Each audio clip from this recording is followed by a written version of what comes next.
Hi everybody. I know a lot of you are getting on ergs this winter, and rowing is a great exercise. Ergs are a necessary evil for those that row on the water. But for those that are relatively new to erging, I wanted to show you a few basic safety tips to keep you safe for the winter. So the first one I want to point out is very common. You see this a lot at health clubs, where folks lift and launch their upper body swing too early.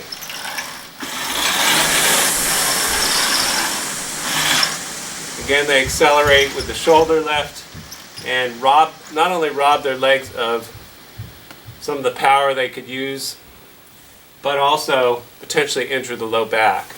So you want to keep the geometry up at the front end between the wrist, the shoulder, and the hip intact. It's almost a triangle when you look at it. I want to keep that triangle intact till mid-drive, till the legs are nearly down.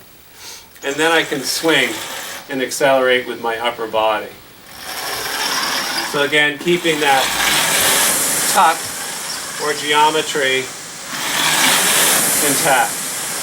So this is part of the lateral chain in the body, with the triceps to the lats. And the lats, a lot of people think they're located right here, but they go all the way down the back.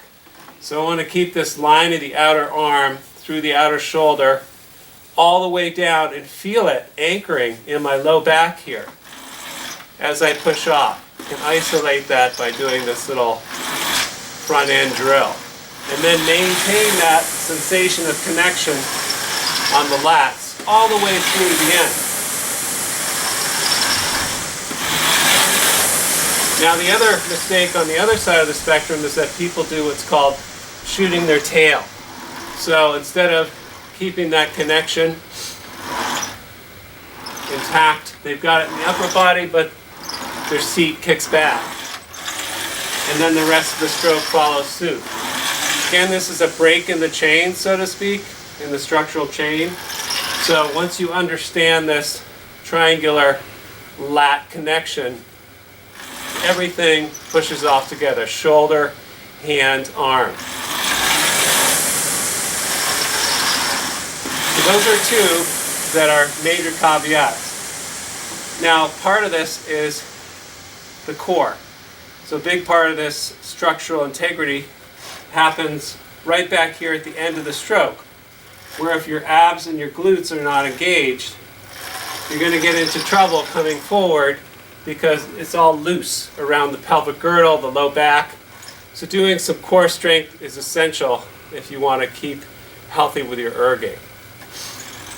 So at the back end, you notice I don't even have my feet in the shoes.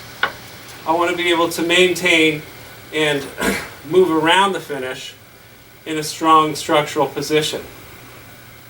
So it's almost like doing a small abdominal crunch here, and keeping, again, this sense of the lats still engaged, and also the bottoms of the legs from the heel all the way up into the lower back intact.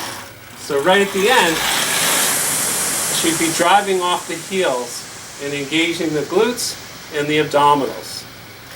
We can focus on this by just using the arms first part of the stroke in a classic drill called the pick drill.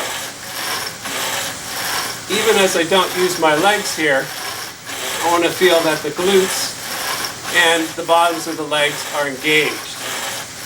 Pushing right through the heels and even pulling my toes back toward me.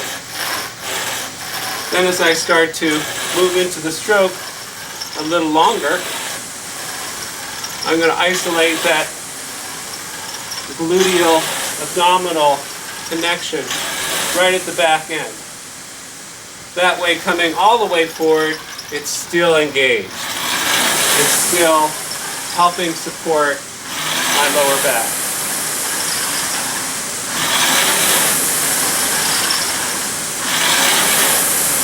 So those are a few tips to get you started, and I'll be giving some short video presentations in the future to add to that. Thanks a lot. Take care.